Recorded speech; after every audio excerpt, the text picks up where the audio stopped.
Hi everyone, it's Sean from What Up. Welcome back to another video, and we are hours away from the release of episode 4 of season 3 of The Wheel of Time, The Road to the Spear. Now, this is probably one of the most anticipated episodes of The Wheel of Time ever, and we have a little bit of a teaser that dropped the other day. We're going to show that, and then we're going to talk just a bit about it. So if you love The Wheel of Time, if you're as excited about this third season and you want more, or if you're just interested in the news, consider making us your home for Wheel of Time news. Subscribe to the channel, like the video, and tell all of your friends, of course. So we're going to dive into this teaser, so let's watch it first, and then we can talk about it together. Moraines die. In region you'll find 3 rings. Step through any one and you'll see your future laid before you again and again in variation.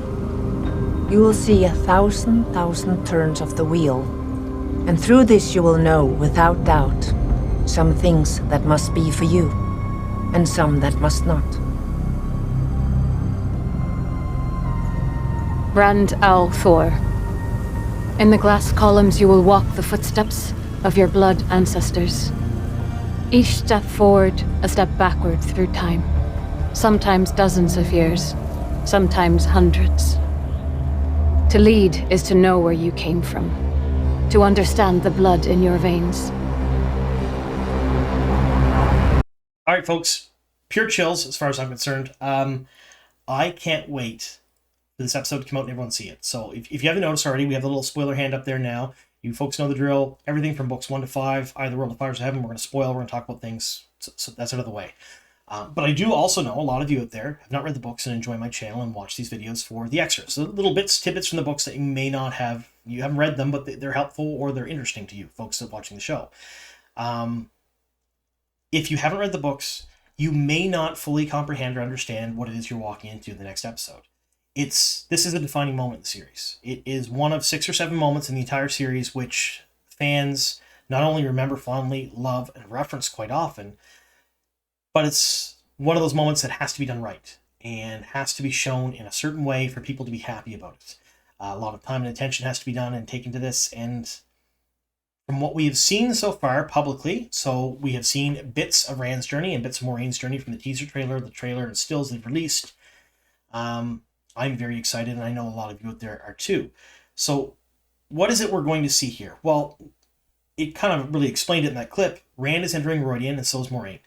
They're doing 2 very different things, and there is some differences from the books. So essentially, the major difference that we're seeing here in the books is Mat Cauthon is not with them. Mat goes with Rand. He's kind of there helping him out, being a buddy, and then he has his own little storyline where he goes through a red twisted stone door frame, asks for some things, and he gets some stuff. That is the same red twisted stone door frame we've seen in an Easter egg in the last episode, where Min had a viewing of him hanging outside of it. So it's canon in the show right now. We know it's canon because Min has seen it in a viewing, and Min's viewings always come true. But we also know that Mat is in Tanchico for his storyline, and Rafe Judkins separated him from Rand for 2 reasons. One, gives Rand his own storyline. Rand is Rand. Rand is by himself. He is doing his own thing this time, and that's necessary. But Mat also needs that. Mat had little to no character development the last couple seasons. They're just back to where Mat can be Mat again. Let's send him off on his own so he can kind of shine without being second fiddle to somebody in the storyline. Because there's a lot of Mat by himself later on in the books, and he's wonderful. But I do agree that this particular storyline, especially the entire Waste storyline with Mat is a second string character to Rand the whole time, and Mat deserves better this season, and we're getting that. So that's the major difference that we know of so far, is that Mat is not there.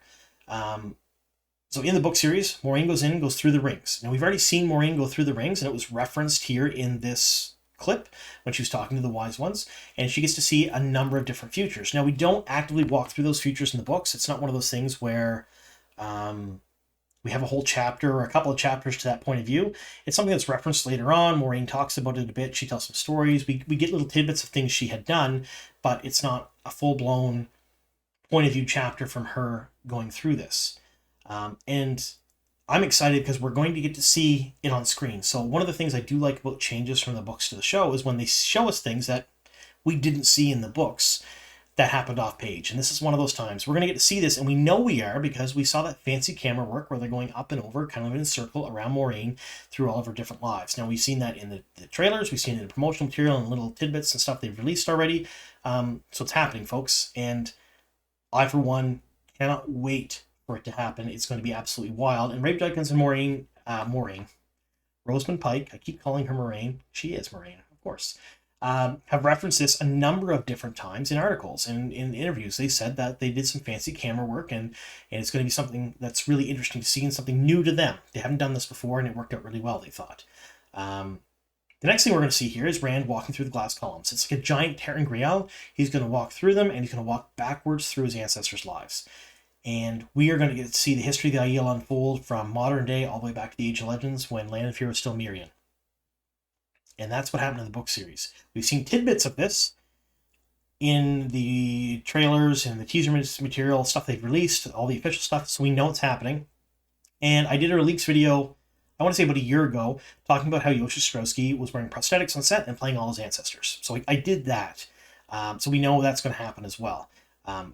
It's going to be wild, folks. It's one of those things they have to get right, and if they do get it right, it's going to be just absolutely phenomenal.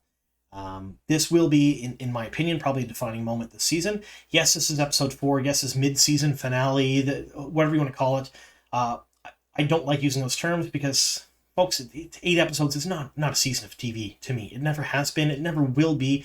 I refuse to accept what the streaming services in Hollywood says is normal now. I grew up with 20 plus episodes of TV. That's what I want.